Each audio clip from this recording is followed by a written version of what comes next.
Bueno, vamos a continuar con nuestra lectura y explicación del pequeño manual que escribí, Manual del Discipulado Reconstruccionista. Vamos al primer capítulo. Les mando un saludo a todos los hermanos que estén siguiendo este breve estudio.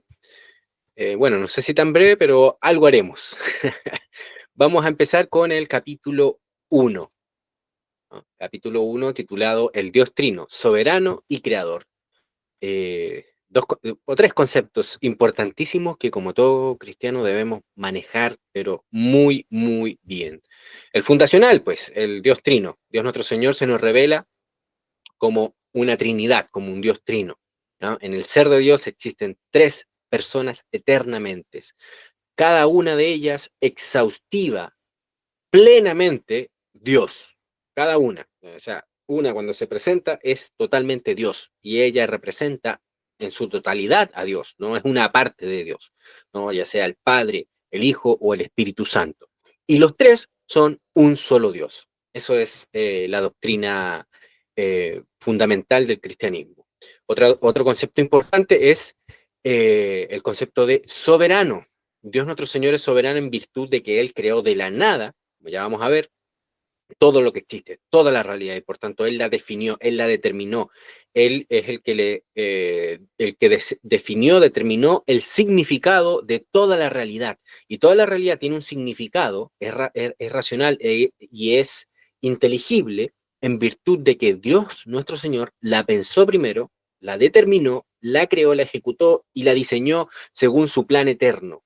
Por eso que es soberano de ella, ¿no? Soberano de todos nosotros, de tanto personas como las cosas que existen, de los animales, y por tanto es el único que puede determinar lo que es la definición de la realidad en términos soberanos, en términos últimos, es Él solamente el que lo puede hacer, y es Él el que puede entregar la ley de cómo las cosas y los seres humanos deberían, podríamos decirlo en términos abstractos, cómo deberían funcionar, ¿no? Cómo deberían de ser los seres humanos. Entonces, en ese sentido, Él es el único soberano, en virtud de que, por supuesto, es creador, ¿no? Como es creador ex nihilo, esto lo vamos a tratar también, que quiere decir ex nihilo, creador de la nada. No había un material anterior con el cual Dios se tenía que ceñir debido a las características de ese material, como por ejemplo un arquitecto o un maestro que va a construir una casa, tiene que ver con qué materiales va a trabajar y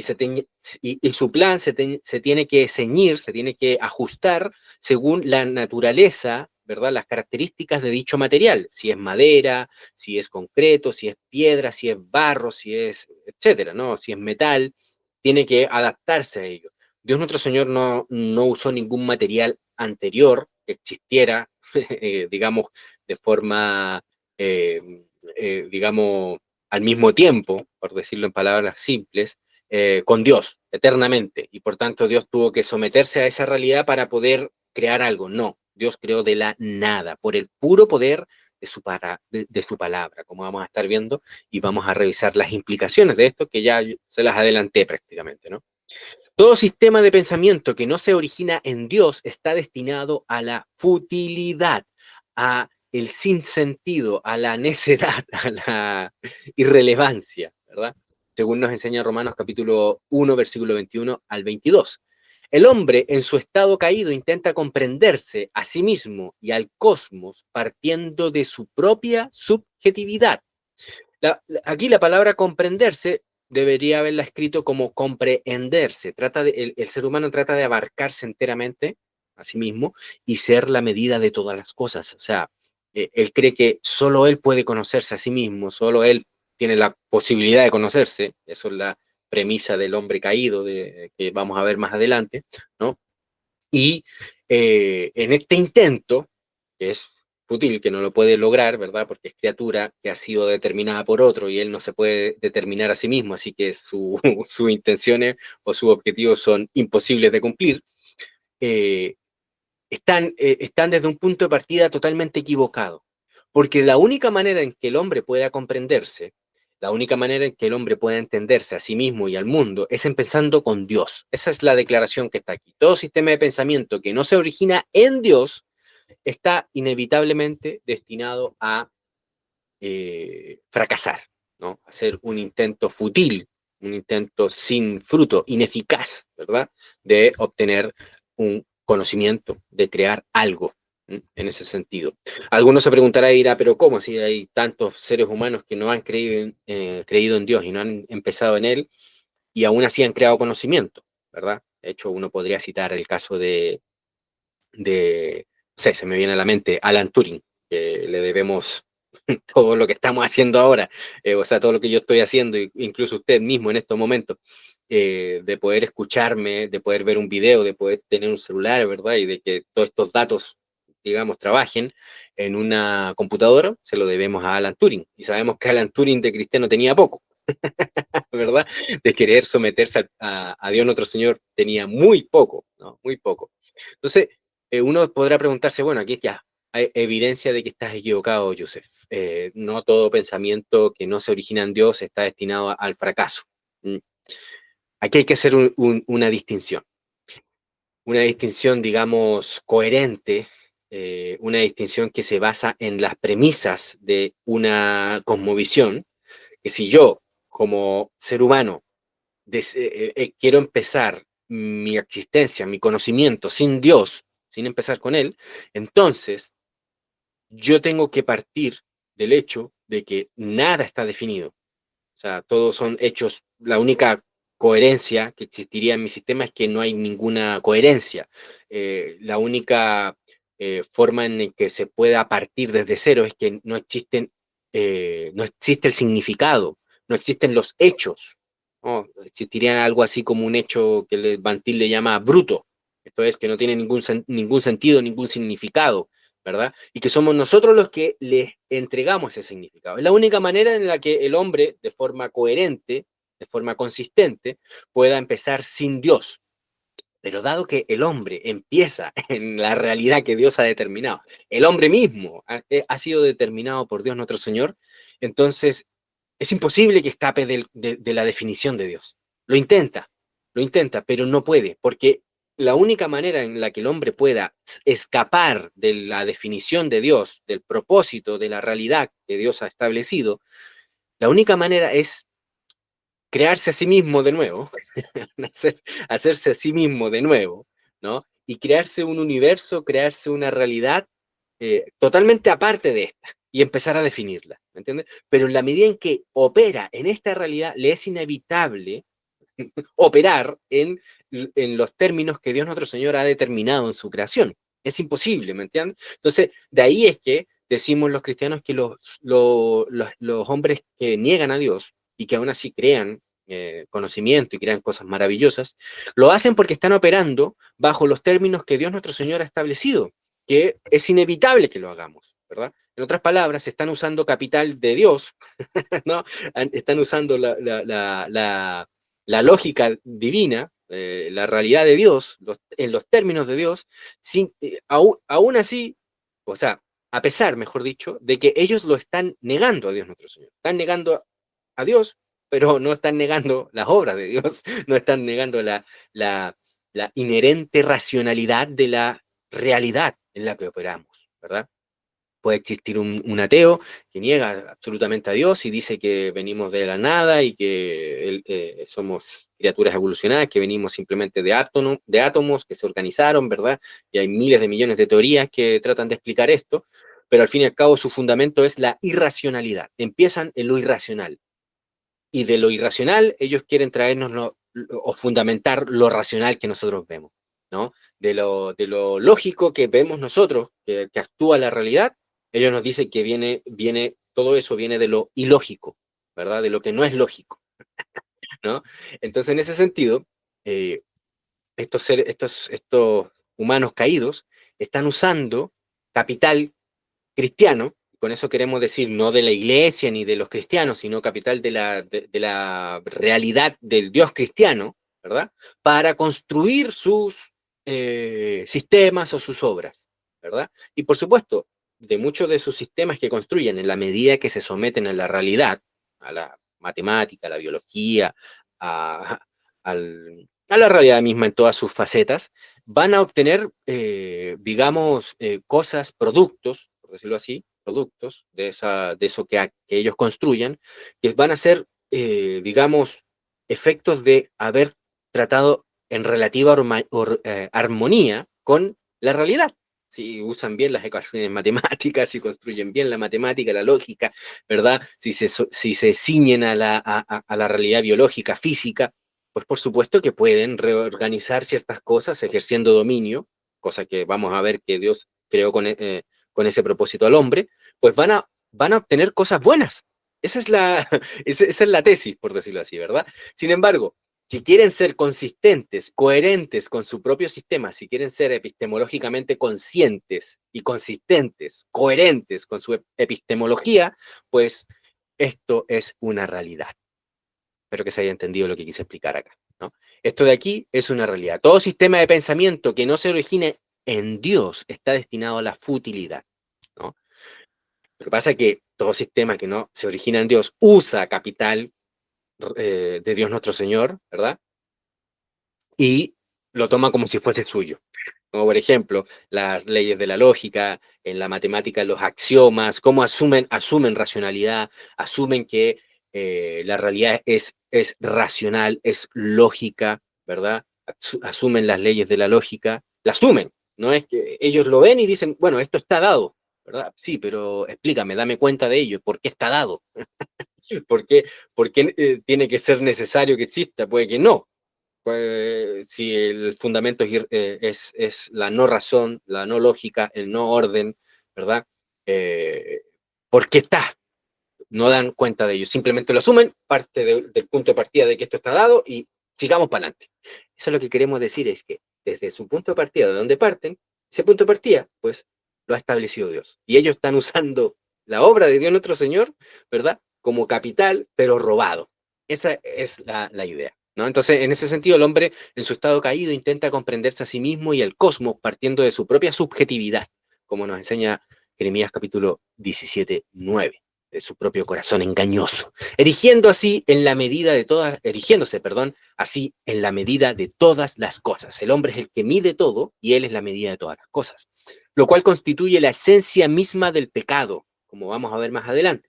La declaración de independencia ontológica, el ser humano se quiere independizar de Dios y decir, no, yo puedo ser autónomo, vivir por mí mismo y definirme a mí mismo y al mundo según mi criterio, porque yo soy Dios. Eso es lo que dice el hombre caído, ¿no? Entonces es la declaración de independencia ontológica y ética, una independencia también ética y moral. Yo también determino, no tú Dios, sino que yo determino lo que es justo, lo que es injusto, lo que es la ley, ¿verdad? Lo que es la transgresión de la ley la defino yo, ¿no? Eso es lo que hace el hombre respecto a Dios, como nos enseña Romanos capítulo 8, versículo 7, y Romanos capítulo 1, 2 y, bueno, Génesis capítulo 3 también. No obstante, la realidad no tiene su génesis en el hombre, sino en Dios. No es el hombre que digamos, el puntapié de la realidad, sino que el hombre viene a ser parte de la realidad. No es el hombre el que define la realidad, sino que Dios es el que define al hombre y define la realidad. De hecho, definió antes la realidad que al hombre, como vamos a ver, bueno, como lo pueden ver ustedes en Génesis capítulo 1 y 2. ¿Mm? Entonces, no es el hombre la medida, sino que es Dios. Y si es Dios la medida de todas las cosas, debemos empezar con Dios para poder entender todas las cosas, incluido a nosotros mismos, ¿no? Por eso que bueno, es por eso que este hecho de discipular en los términos de la teología y de la revelación de Dios nuestro Señor que estamos haciendo acá es absolutamente necesario para el cristiano y para todo ser humano para poder comprender correctamente la realidad. Esa es una de las tesis, ¿verdad? Y les invito a que lean Colosenses capítulo 1, versículo 16 al 17. Por consiguiente, el estudio de la doctrina cristiana debe iniciarse no con la experiencia o las necesidades humanas o axiomas, ¿verdad? Que podrían ser verdaderos como, no sé, yo voy a decir una burra, 1 más 1 igual 2, ¿no? No se empieza con eso, se empieza con Dios. En el principio, Dios. Y de ahí viene todo lo demás. Ese es el fundamento. ¿Qué pasa? Que los que niegan a Dios empiezan más adelante, ¿no? Y asumen que todo lo que está atrás está dado. ¿Y por qué está dado? No tengo idea, pero está ahí.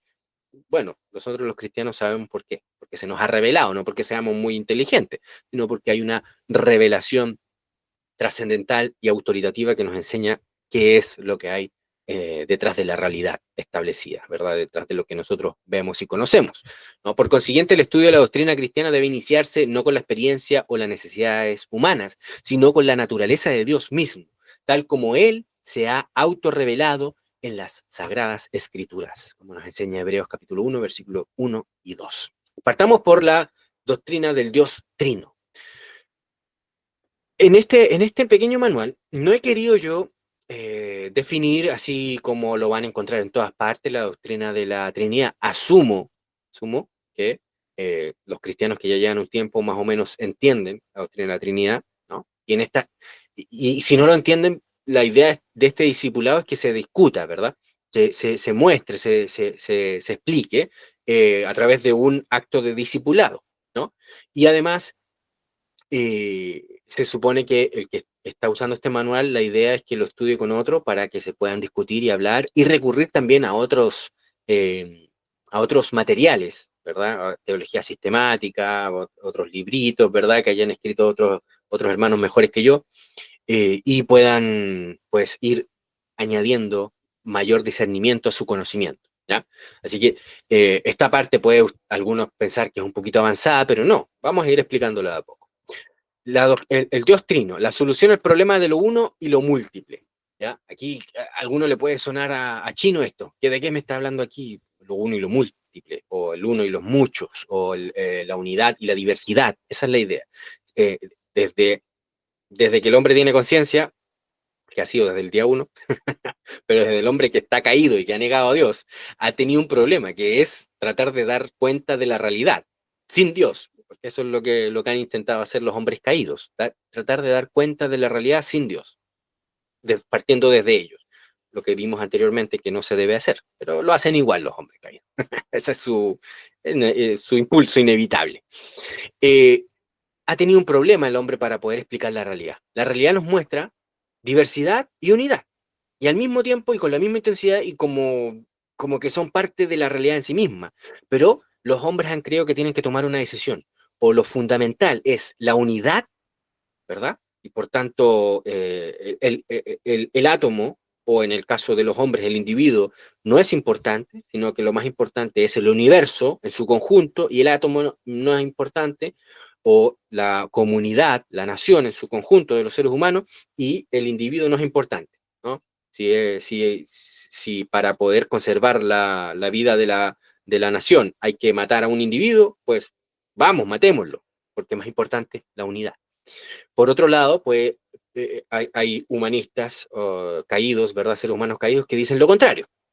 Han existido más que han defendido la primera, ¿no? La unidad, ¿no? Esos son los que más se ven, ¿no?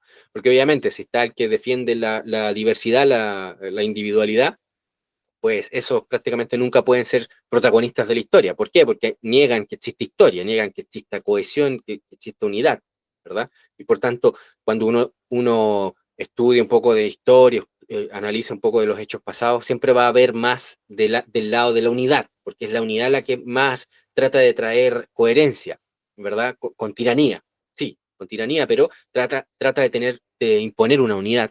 En cambio, la visión fundamental, digamos, filosófica caída, de que el individuo es lo fundamental de la realidad y que no existe unidad, ¿no? No genera historia, no genera familia, a ver, lo que quiero decir, no da cuenta de ello y por tanto no es importante. Y por tanto nunca vamos a ver un héroe que asuma la idea de la importancia digamos, como fundamental y por encima de la unidad, la diversidad. No se va a ver, ¿verdad?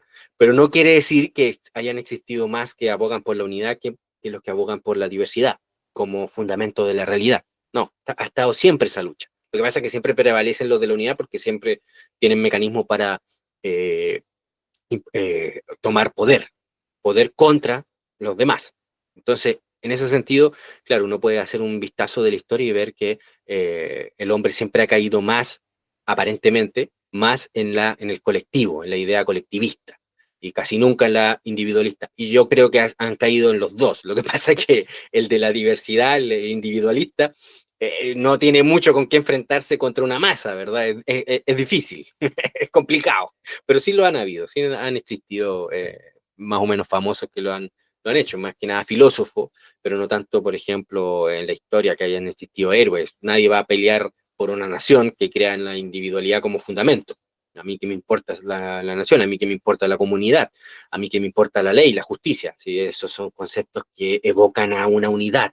Por tanto, no, hay que desecharlo, ¿no? Entonces, claro, la historia vamos a ver siempre, cuando tomemos un libro de historia o analicemos cualquier cosa, hechos históricos, vamos a ver que prevalece el colectivismo, pero es porque el foco inevitablemente queda en ellos, ¿verdad? Porque son los que traen hechos en la historia, pero los que establecen la idea de la diversidad como fundamento de la realidad, que es la gran discusión que había en filosofía, no aparece mucho en la historia, por lo mismo. Espero que haya quedado claro en la explicación. Entonces, en esta eterna discusión de filósofos que nunca han podido resolverla, ¿no? Porque la realidad nos muestra que es tan fundamental la diversidad como la unidad, ¿verdad? Es tan precioso la diversidad, el individuo, como también es tan precioso la unidad, ¿no? Lo podemos ver, por ejemplo, voy a dar un caso así bien subjetivo, de lo que a mí se me viene a la mente ahora, así bien random, eh, un individuo, en mi caso subjetivo, una mujer, preciosa, hermosa, en su individualidad es preciosa, ¿verdad? Pero al mismo tiempo, su familia en unidad y todo lo que genera ese amor, esa unión, ¿verdad? Es precioso también. ¿Qué es más importante? No sabemos qué hacer, qué puede ser más importante. Si nuestro método es no empezando en Dios, sino empezando desde nosotros mismos. Es imposible saber qué es más importante. Ahí ya depende de nuestra subjetividad y del punto de partida que iniciemos. Digamos, bueno, la mujer es la que genera la familia, porque inevitablemente la mujer es la que tiene los hijos, ¿verdad? Podría alguien empezar con eso. Otro podría decir, no, el hombre, ¿verdad? O la unidad, perdón, disculpa, porque ya empezamos con un individuo, da lo mismo que sea la mujer o el hombre. No, el matrimonio, la unidad es lo más importante, porque eso es lo que genera la familia. Entonces ahí se genera la eterna discusión entre los filósofos. Yo estoy dando un ejemplo así que se me ocurrió en estos momentos. ¿Ya? Pero nosotros los cristianos tenemos la solución definitiva y absoluta, última. Tenemos la respuesta. Y eso es en la revelación o autorrevelación del Dios Trino, ¿no? Leamos lo siguiente. Las escrituras afirman de manera inequívoca la existencia de un único Dios verdadero, unidad, ¿verdad? Como se declara en Deuteronomio capítulo 6, versículo 4. Oye Israel, Jehová nuestro Dios, Jehová uno es. También puedes ver Isaías capítulo 44, versículo 6, 1 Corintios capítulo 8, versículo 4. Esta aseveración monoteísta es el pilar de nuestra fe. Y alguno podrá decir, ya, entonces el cristianismo establece que lo más importante es la unidad. Espérate ahí, no te me pases. Simultáneamente, al mismo tiempo y con la misma intensidad, ¿no? Igualmente fundamental, la revelación bíblica enseña que este único Dios subsiste eternamente en tres personas distintas: el Padre, el Hijo, Jesucristo, y el Espíritu Santo, según se nos revela en las Sagradas Escrituras. Cada persona es plena. Bueno, ahí pueden ver algunos textos que nos revelan la Trinidad en acción, ¿verdad? Mateo capítulo 28, versículo 19, 2 Corintios capítulo 13, versículo 14, pero podrían citarse 500 pasajes, ¿ya? Cada persona es plena y exhaustivamente Dios, coigual, coeterna con las demás personas. Ya lo habíamos conversado al principio, ¿verdad? Como nos muestra Juan capítulo 1, versículo 1, Filipenses 2, versículo 6, Hechos capítulo 2, versículo 3 al 4, conformando no un triteísmo, sino una sola deidad. Este es el misterio de la Trinidad. Claro, nosotros lo confesamos porque así es como se nos revela. Explicarlo de forma articulada y lógica, así como que se pueda hacer una completitud y que podamos satisfacer todas las comprobaciones, ¿verdad? Y demostraciones, eso no está a nuestro alcance. Porque Dios es como vamos a ver, Dios es una realidad trascendente. Él es el totalmente otro, ¿no? Eh, Existe, como vamos a ver un poquito más adelante, la distinción creador-criatura, la única jerarquía ontológica que existe en la realidad. Dios, totalmente otro, y la criatura, distinguibles absolutamente, y no hay nada, ningún punto de conexión en el ser de estos dos, ¿verdad? Que los conecte. No hay nada, nada, absolutamente nada. No tenemos ni una pizca de Dios, nada en nuestro ser. No hay ahí una gotita de divinidad, nada. Si somos creados a la imagen de Dios, no tiene nada que ver con la esencia de Dios o con la divinidad. No, tiene todo que ver con otra cosa, que ya lo vamos a ver en el capítulo que tratemos sobre ese tema. Lejos de ser una contradicción lógica o un simple enigma teológico, esta doctrina o este misterio de la Trinidad, la doctrina de la Trinidad presenta la solución al problema filosófico perenne de lo uno y lo múltiple, de la unidad y la diversidad, del uno y los muchos, que ya habíamos discutido anteriormente. Desde la antigüedad, la filosofía ha debatido si la realidad última es la unidad, un principio monista que subsume toda particularidad. Y quiero decir aquí, un principio que mono de uno, ¿verdad? Un principio que hace una unidad perfecta, ¿verdad? Imaginémonos, por hacer una analogía, una esfera que contiene todas las cosas de la realidad, ¿verdad? Y esa esfera es perfectamente homogénea, continua, suavecita, no tiene ninguna rugosidad, es perfecta, una unidad perfecta, ¿verdad? Por tanto, elimina, subsume, por decirlo así, en sí mismo toda particularidad. No hay nada que se distinga de otra cosa, ¿no? Eso es la idea de la unidad. Y por otra parte, la multiplicidad, un caos de particulares discretos. Este concepto de discreto quiere decir que no tiene continuidad con otro, no hay un punto de conexión con el otro que viene. No, son un montón de particulares totalmente separados de sí, de sí con otros. No tienen unidad, no tienen comunicación, no se pueden incluso ni conocer el uno al otro. No tienen la posibilidad de tener un punto de conexión con otro. Por ejemplo, yo soy consciente de que soy un individuo, ¿verdad? Pero si no existiera en la realidad el fundamento de la unidad y de la diversidad al mismo tiempo, supongamos que existe solamente el fundamento, si la realidad se fundamentase solamente por la diversidad, por la, digamos, por lo muchos, por la diversidad. Yo no podría conocer nada externo a mí. Es imposible. Imposible porque se fundamenta en la diversidad, el totalmente otro. Y por tanto no hay punto de conexión, porque si existiese la posibilidad de yo conectarme de alguna manera con otra cosa, con otra cosa, entonces habría unidad, ya habría un conjunto, ¿verdad? Joseph se conoce con Cynthia, mi esposa. Ahí ya hay un conjunto. Joseph y Cynthia generan una unidad, un matrimonio. Entonces, ahí ya se estaría diciendo que no es lo fundamental la diversidad. ¿Se entiende la idea? ¿No? Entonces, claro, como vemos en la realidad que existen las dos cosas, diversidad, yo me distingo totalmente de mi esposa, somos totalmente dos personas distintas, ¿verdad? Pero al mismo tiempo es un conjunto, somos un matrimonio. Digamos, de tal manera que las escrituras nos dicen que somos una misma carne, en un sentido simbólico que lo podemos explicar en otro lado, porque si lo ponemos a explicar ahora, nos vamos a ir por la rama, ¿ya? Entonces, en ese sentido, la multiplicidad presenta un caos de particulares discretos sin un principio unificador. Nada está conectado con nadie o con nada, y por tanto es imposible el conocimiento, más que de uno mismo. Me puedo conocer a mí mismo, a lo más que puedo llegar, a lo más que puedo, digamos, aspirar. Un énfasis en la unidad conduce a la anulación de la individualidad, ¿no?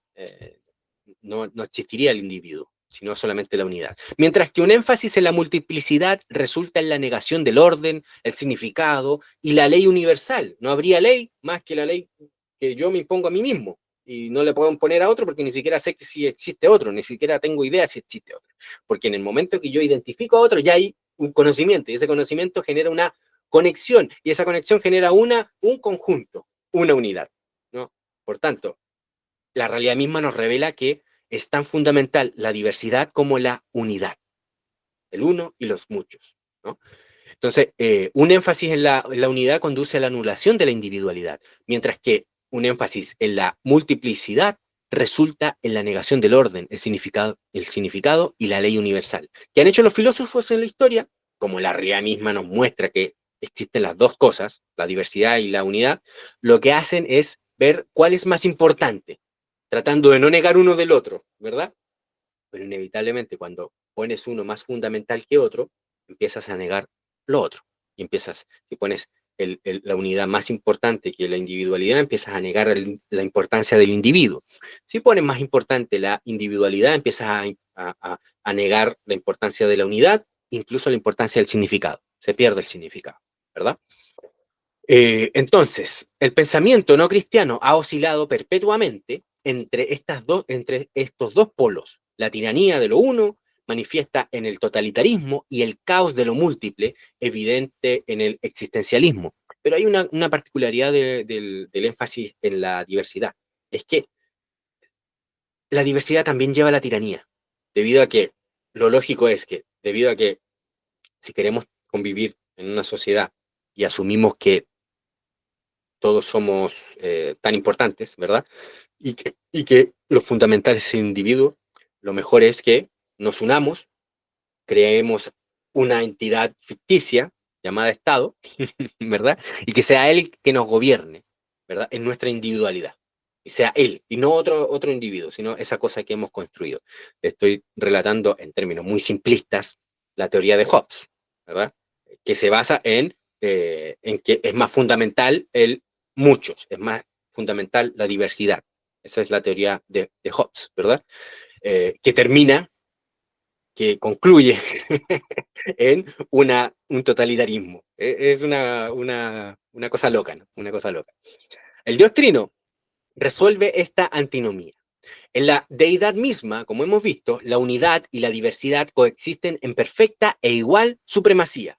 Dios es perfectamente uno en su esencia y simultáneamente, al mismo tiempo, perfectamente múltiple en sus tres personas. Por lo tanto, en el ser mismo de Dios se encuentra el fundamento metafísico para un universo que integra armónicamente el orden, la ley, estructura, significado, conocimiento, unidad, ¿verdad? Con la diversidad y la libertad individual. Todo en perfecta armonía. No es más importante la unidad que la individualidad. No es más importante la nación que el individuo. No es más importante la congregación que el pastor. No es más importante uno que los muchos. Eso es básicamente. Los dos son igual de importantes. Y en una congregación, si un hermano tiene una opinión distinta a todos los demás y el 99,99% piensan de una manera y ese otro hermano piensa de manera distinta, ahí hay un problema. ¿Cuál es el problema? Hay que identificar quién tiene razón, pero no hay que creer que porque la mayoría piensa distinto, seguramente el hermano está equivocado. No, porque el hermano puede tener razón. Y si tiene razón, él es importante lo que dice. ¿Vean? Es fundamental que pensemos en estos términos y no en términos falaces que ponen la unidad como más importante que la diversidad, ¿no? Y de ahí es que, eh, digamos, el consistorio de ancianos, si es que una iglesia tiene consistorio de ancianos, cada anciano tiene la misma autoridad que el total de ancianos. Tiene que ser igual, no puede ser distinto, a menos que se niegue las implicaciones de la doctrina de la Trinidad, ¿no? Entonces quedamos acá. Un cosmos creado por Dios, por el Dios Trino, puede sostener el gobierno y la libertad, la ley y el individuo, la cohesión social y la particularidad personal. Sin el Dios Trino, cualquier construcción social está inevitablemente condenada a oscilar entre la tiranía y el caos siempre produce, por supuesto, nuevas tiranías. A modo de ilustración y reconociendo la inherente imperfección de toda analogía, y esta es una analogía muy recurrida que en casi todas las teologías sistemáticas están presentes, y por eso que la quiero citar, pero la cito para darnos cuenta de que, primero, las analogías siempre tienen problemas, siempre tienen problemas, y aprender de los errores también, de los mismos errores de esa analogía, nos permiten tener mayor discernimiento, ¿no? Para poder hacer mejores distinciones, ¿no? A modo de ilustración, entonces, presentamos el siguiente ejemplo. Se puede considerar el ejemplo del agua. Esta puede manifestarse en tres estados distintos: líquido, sólido y gaseoso, sin que su composición química fundamental, H2O, se altere. Hay una diversidad y unidad en ese mismo elemento, ¿no? De una manera análoga, aunque infinitamente más profunda y compleja, El Padre, el Hijo y el Espíritu Santo son personas distintas que subsisten en la unidad indivisible del ser divino. Por supuesto, esta analogía tiene problemas. La analogía con el hielo, ¿no? Perdón, con el agua. ¿Mm? Tiene problemas. El mismo hielo puede convertirse en líquido y luego en gas, ¿no? El mismo hielo.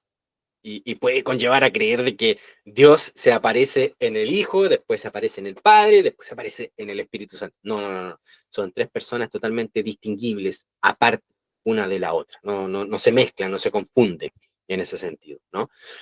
Cada persona es individualmente distinta de la otra y no se confunden nunca. Y las tres personas son un mismo Dios. La verdad de Dios claramente supera nuestra comprensión, pero recurrimos a analogías como para entender y al mismo tiempo esas analogías, sus errores, nos permiten distinguir ciertas verdades, como esta que les acabo de decir, que las personas una persona no es que se convierta en otra, no, no, no, eternamente ha sido el Hijo, eternamente ha sido el Padre, eternamente ha sido el Espíritu Santo. ¿Mm? Pero Él se nos ha revelado como un Dios trino y como hemos visto, esta Trinidad es el fundamento mismo de la realidad, de su significado y propósito. No es más fundamental la diversidad que la unidad, ni es más fundamental la unidad que la diversidad. Ambos son igualmente de fundamentales en la realidad. También podríamos hablar sobre la personalidad, ¿verdad? Que en Dios ha existido eternamente la persona. Y por tanto, nosotros podemos entender la realidad de la persona, nosotros fundamentadas en que ha existido eternamente y no es una cosa que salió de la nada, ¿verdad? Tiene un fundamento. Nosotros sí podemos dar cuenta de la realidad. Los ateos o quien niega a Dios nuestro Señor, no pueden dar cuenta. Pueden empezar desde un punto de partida que ya se nos revela en la creación, la racionalidad, la naturaleza, la biología, la lógica, ¿verdad? Pueden empezar con ello, pero no pueden dar cuenta de ello. Nosotros sí podemos dar cuenta de ello. Y es por eso que, obviamente, si empezamos desde el mismo punto de partida, vamos a llegar a conclusiones similares. Sin embargo, el razonamiento de los seres caídos va a razonar injustamente, evitando llegar a las conclusiones que tienen que llegar, de que, oye, esto es un diseño, existe un creador, existe un Dios soberano, un legislador. Ellos lo quieren negar, injustamente, con razonamientos injustos, falaces, no verdaderos. Segunda parte de este capítulo, el Dios soberano, rey absoluto. Ahora pasamos a la implicación de que Dios sea creador, ¿no? Es el soberano. El Dios revelado en la Biblia no es una deidad limitada, distante o meramente reactiva a las voliciones humanas, como que el hombre, como los dioses paganos, que el hombre tenía que hacer algo para invocar a esos dioses, a ver si los dioses escuchaban y se daban cuenta y decían, ya, voy a atender a este ser humano. No, no hay posibilidad de que el hombre pueda mover a Dios. Es todo lo contrario, es Dios que mueve al hombre. Lo determina, lo crea, lo establece y lo mueve. En él vivimos, somos y nos movemos, dice el apóstol Pablo, ¿no? Él es el soberano absoluto del universo, el rey supremo que decreta, gobierna y controla todas las cosas sin excepción alguna. Salmo 113, versículo 19, Daniel capítulo 4, versículo 35. Su soberanía se manifiesta a través de su decreto eterno. Efesios capítulo 1, versículo 11, un pasaje hermoso para eso. El decreto de Dios es su plan eterno e inmutable mediante el cual ha preordenado todo lo que acontece.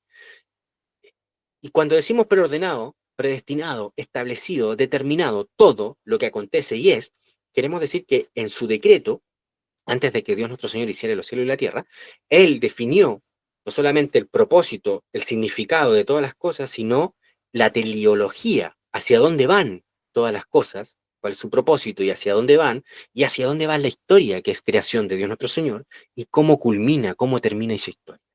Totalmente soberano. Él es absolutamente creador. No hay nada que no haya creado porque como todo viene de su palabra, de su poder, ¿verdad? Y nada de lo que existe viene de otra parte, de otra cosa. Por tanto, todo está determinado por él, ¿no? Y eso es importantísimo que lo entendamos bien porque eso es el fundamento incluso, paradójicamente para nosotros, paradójicamente es el fundamento de nuestra libertad.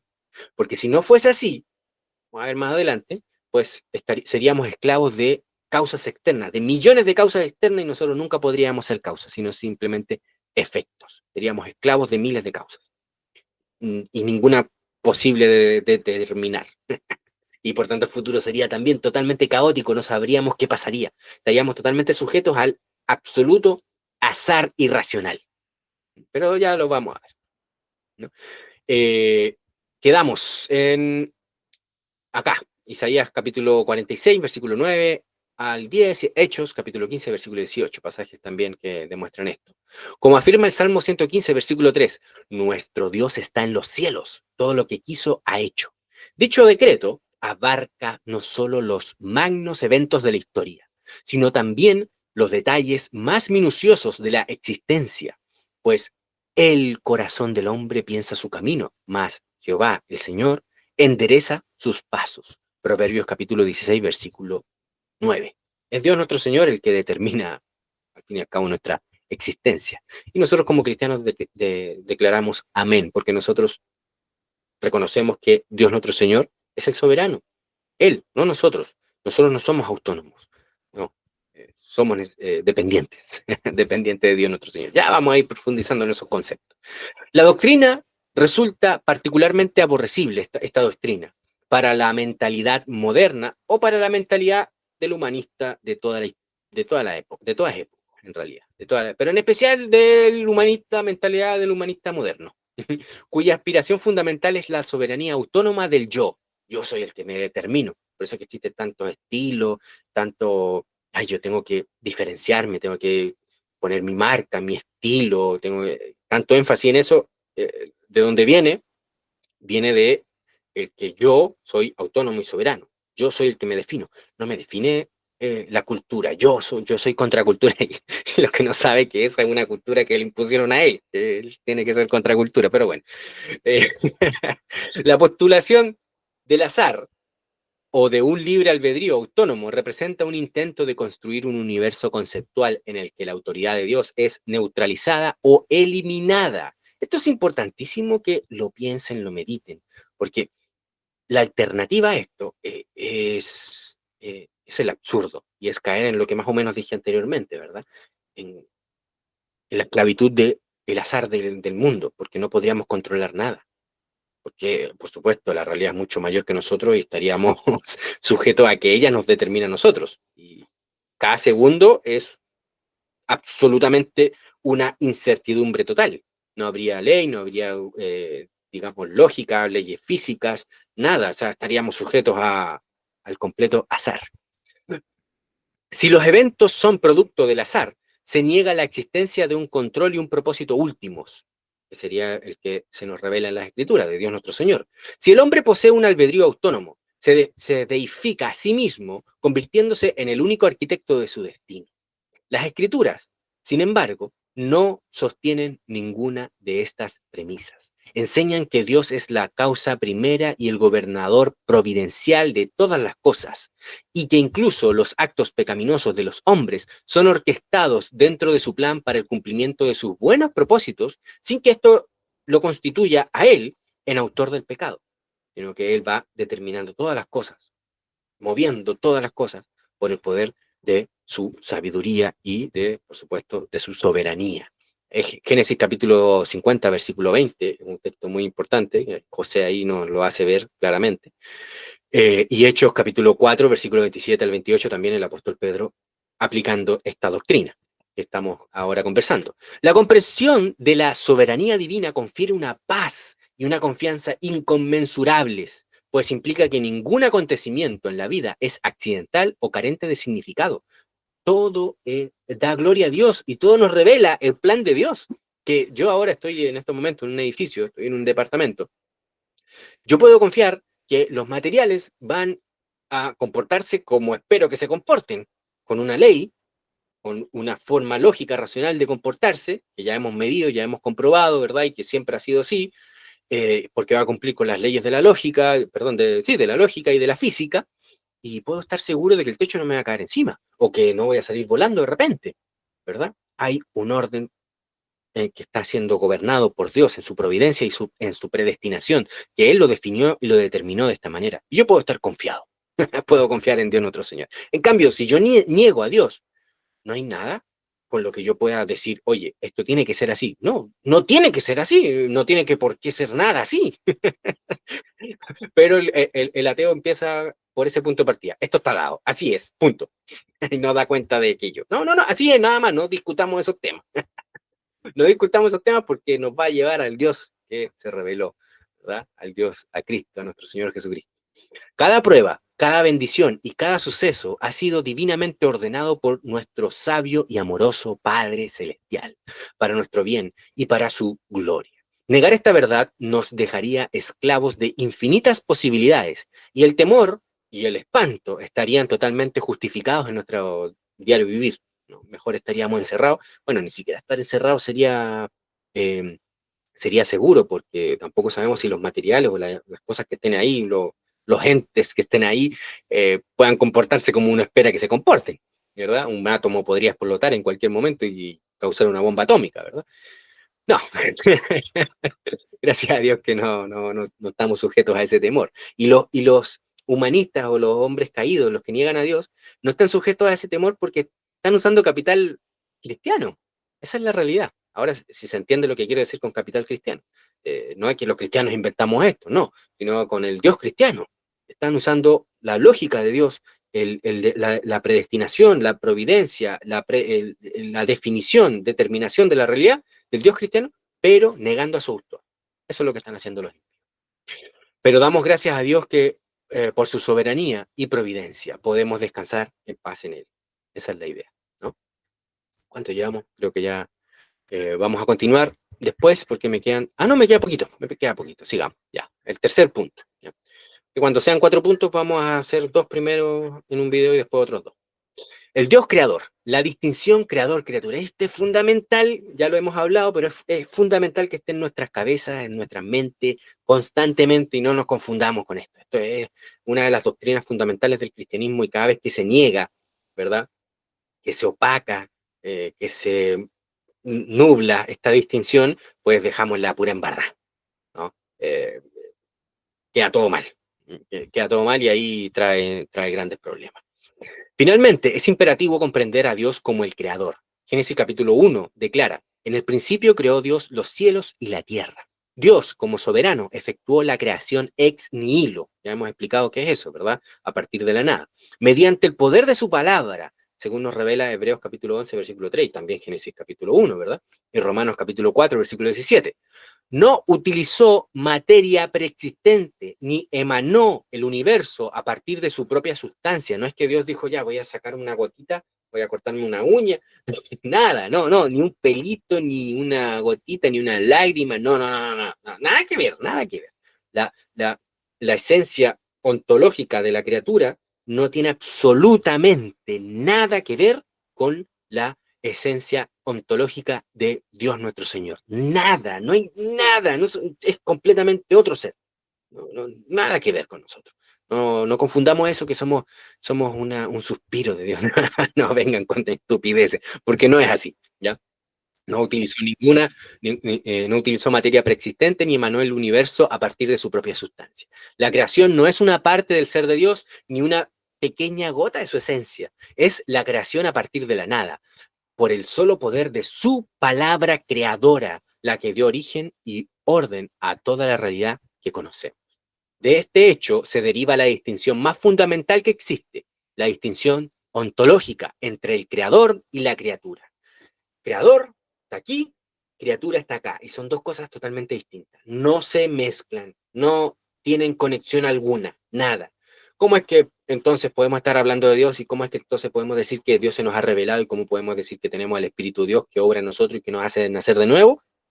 Podemos preguntarnos y decir, pero a ver, te estás equivocando. Es por un acto de gracia, de condescendencia, que el soberano Dios, que no tiene que por qué hacerlo, ¿verdad? Quiso crear a la criatura y además la criatura caída la ha querido, ¿verdad?, redimir. Y en un acto de condescendencia y de misericordia, de gracia y de amor, que crea por amor, Dios nuestro Señor sustenta toda la creación, ¿verdad? Y por eso que Él está inmanente en la creación, pero no se confunde, no se mezcla, ¿no? Él es totalmente trascendente. de la creación, trasciende su ser, no tiene nada que ver con con la criatura, pero al mismo tiempo Él es inmanente, está presente en su creación, sosteniéndola, gobernándola y dirigiendo todas las cosas según su propósito, según su plan, según su decreto, según su predestinación. ¿Entienden? Eso es lo que quiere hacer, por ejemplo, el Estado. El Estado quiere gobernar toda una nación, todo un territorio, basándose en su predestinación, en su decreto, en su plan, ¿verdad? Plan regulador, bajo sus leyes, leyes que decreta para supuestamente cambiar una realidad y va a cambiar la sociedad y va a cambiar todo, ¿verdad? Y trata de estar presente para hacerlo, ¿verdad? Y no le sale casi nunca, ¿verdad? Nunca le sale casi nada. Sale alguna que otra cosa, pero sale todo mal, al fin y al cabo, es imposible hacerlo, ¿no? Porque no tiene, no es Dios, no puede, si no el socialismo habría funcionado perfectamente, pero como no puede ser, no tiene, no es Dios, no es soberano, no puede hacerlo. Pero Dios nuestro Señor sí. Entonces, lo que más me ha llamado la atención en estos últimos años, cuando uno entiende estas cosas, es ver a cristianos que dicen, no, esto no puede ser, sería Dios un tirano y todo el cuento que hablan porque no entienden, ¿no? Y el pecado ahí todavía está la carne actuando en nosotros y rechazando esto como bueno arminiano y pelagiano, pero no tenemos ningún problema con aceptar que el Estado sí lo hace, porque el Estado sí lo hace, el Estado sí decreta, predestina, ¿verdad? Crea leyes que son para predestinar, ordenar, preordenar, ¿verdad? Todas las cosas y un plan que es para transformar la realidad. Y con eso están tranquilos ellos. Y bueno, la respuesta es porque le han atribuido al Estado soberanía y se la han negado a Dios. ¿Entiendes? Porque no puede haber dos soberanos, obviamente, en nuestras vidas. Y como ellos, en sus vidas, en sus hechos, han adorado, han aceptado, le han atribuido y adorado al Estado, le han atribuido soberanía y con ello adorándolo, pues los cristianos prostituidos, ¿verdad? Obviamente no tienen problema con que el Estado tenga estos elementos o reclame estos atributos, no tienen ningún problema, pero en el momento en que llega alguien y le explica esta doctrina de Dios, que es donde verdaderamente es real, ay no, ¿cómo es posible ese Dios tirano, calvinista y todo el cuento? Es porque sus mentes están prostituidas, son rameras del Estado. Son como los israelitas en perdón, en Egipto, son como los israelitas adorando a Moloch, a Baal, ¿verdad? Que uno no entiende cómo es posible que hayan cambiado al Dios que los redimió de Egipto, los sacó con mano poderosa, y vayan a adorar a estos tontos, estas cosas que son estatuas sin ningún poder alguno. No lo entiende uno. Bueno, así mismo estamos hoy en día adorando a un falso Dios, prostituyéndonos, ¿verdad? Y adorándolo en espíritu, y no en verdad, en mentira, en espíritu y en mentira, pero estamos adorándolo al Estado, ¿no? Es por eso que es importantísimo que entendamos todo esto que hemos hablado hasta ahora, ¿no? Para que nuestras mentes se ubiquen correctamente con las implicaciones que tiene la revelación, ¿verdad? Las implicaciones que tiene. De este hecho, entonces, se deriva, como hemos dicho, la distinción más fundamental que existe, la distinción ontológica entre el creador y la criatura. Dios es autoexistente, el único ser autoexistente, nadie más que Él, ¿verdad? Según nos revela Éxodo capítulo 3, versículo 14. Es infinito, eterno e inmutable. Ahí están los textos y pueden revisarlos. Y hay muchos más, podría citar muchos más textos, ¿verdad? Pero aquí algunos para fundamentar. La creación, en cambio, es derivada, ¿no? Es finita, es temporal, es mutable, ha sido determinada, ha sido creada. La creación, en cambio, eh, perdón, sí, es mutable, etcétera. Salmo 102, versículo 25 al 27. No existe una gran cadena del ser, que es lo que la mayoría de los filósofos que no empiezan con Dios tienen en su pensamiento, una especie de jerarquía ontológica que existe. Está lo más grande, que eso lo que está en la cúspide sería Dios, ¿verdad? El soberano, y para abajo existe como una especie de jerarquía de importancia, ¿no? Hasta lo más bajo, chiquitito ahí, que sería, no sé, el neutrino o cualquier cosa que esté por debajo, por dentro de un átomo, ¿no?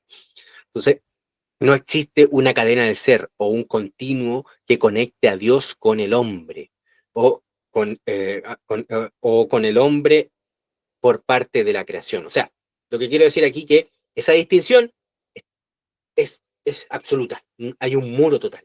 No hay una especie de continuidad en la que si nosotros somos muy santos y hacemos muchas obras, vamos a poder alcanzar la divinidad, ¿no? Eso es lo que enseñan las religiones paganas orientales, ¿verdad? Lo que enseñaron los griegos también con Platón. pero de una forma más sutil o más intelectual o más elegante, pero al fin y al cabo era lo mismo. Es como llegar a ser Dios, ¿no? No, no existe esa gran cadena del ser, un continuo o un continuo que conecta a Dios con el hombre o con cualquier otra parte de la creación. Que el hombre, sí, perdón, que Dios se conecte con alguna parte de la creación. No, nada, absolutamente. El ser de Dios y el ser de la criatura son de órdenes radicalmente diferentes. Es la única jerarquía ontológica que existe, con un abismo infranqueable entre medio, Dios y la criatura. Y alguno podrá decir, pero Yusef, hay obvio una jerarquía ontológica entre el hombre y los animales y las cucarachas, los insectos y los átomos y los materiales. No, no hay una distinción ontológica, hay una continuidad, digamos, somos parte, somos parte. Lo único que nos distingue es la imagen de Dios en nosotros, pero en cuanto a nuestra constitución, pues compartimos todo con todo. Compartimos todo con todo. Átomos, en cuanto a toda la creación, compartimos todos los átomos, los mismos átomos. En cuanto a los seres vivos, todos compartimos células, algunas se pueden distinguir, ¿verdad? Pero compartimos las mismas cosas, ADN, ¿verdad? Compartimos, no hay una distinción absoluta ontológica, no, somos criaturas, todos, ¿verdad? Lo que nos distingue es, por supuesto, nuestra creación a imagen de Dios, que vamos a estudiar más adelante y vamos a tratar de ver de qué se trata eso. ¿Mm? Toda religión pagana y toda filosofía humanista se esfuerza por obliterar esta distinción, quitarla, negarla, ¿no? Según Romanos, como nos enseña Romanos capítulo 22, versículo 25, adorando a las criaturas antes que al Creador. El panteísmo asevera que todo es Dios. El misticismo persigue la disolución del yo en una conciencia divina impersonal, que son las religiones hindúes o orientales y todas esas cosas.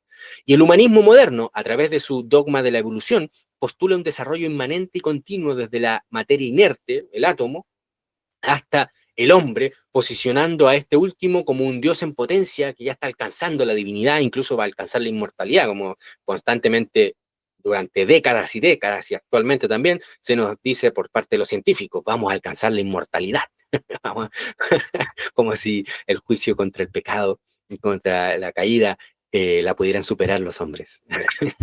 Todas estas ideologías son variaciones de la tentación original de la serpiente. Seréis como Dios. Génesis capítulo 3, versículo 5. Consecuentemente, la teología cristiana afirma una distinción ontológica infranqueable entre el creador y la criatura. La condición humana es de total dependencia existencial en cada momento, como se nos revela en Hechos capítulo 17, versículo 28, Colosenses capítulo 1, versículo 17. Un hecho que, lejos de ser degradante, establece al hombre en su verdadero lugar y le confiere su dignidad propia como portador de la imagen de un creador glorioso, investido con un propósito definido por él, como veremos en capítulos posteriores, y aquí me acabo de dar cuenta que me faltó una palabra cuando estaba escribiendo. Hay que arreglar eso. En consecuencia, el Dios de la fe cristiana es uno y trino, el soberano absoluto sobre toda la creación y el creador trascendente de todo cuanto existe. Este es el punto de partida axiomático para toda verdad, para toda. No importa si eres cristiano o no, no te queda otra más que aceptarlo. Negarlo es ir a la futilidad, es ir al sinsentido. Y por tanto, los que niegan a Dios, claro, niegan a Dios, pero no niegan esto, tratan de empezar, inevitablemente empiezan con Dios. Han declarado que Dios es, pero quieren negarlo, pero no le queda otra más que declararlo, porque si no, entrarían en la locura. Proverbios capítulo 1, versículo 7 y Colosenses capítulo 2, versículo 3, mis hermanos. Les mando un abrazo grande, espero que les haya gustado este primer capítulo. Cualquier consulta, pregunta que tengan, la pueden dejar en los comentarios e intentaré responderles. Yo estoy intentando grabar todos estos videos lo más, digamos, unido posible, pero hay muchas cosas que hago. Estoy estudiando, estoy trabajando, tengo familia, casa. eh, es difícil, pero vamos que se puede. Un abrazo, mi hermano, que Dios les bendiga. Chao, chao, bendiciones.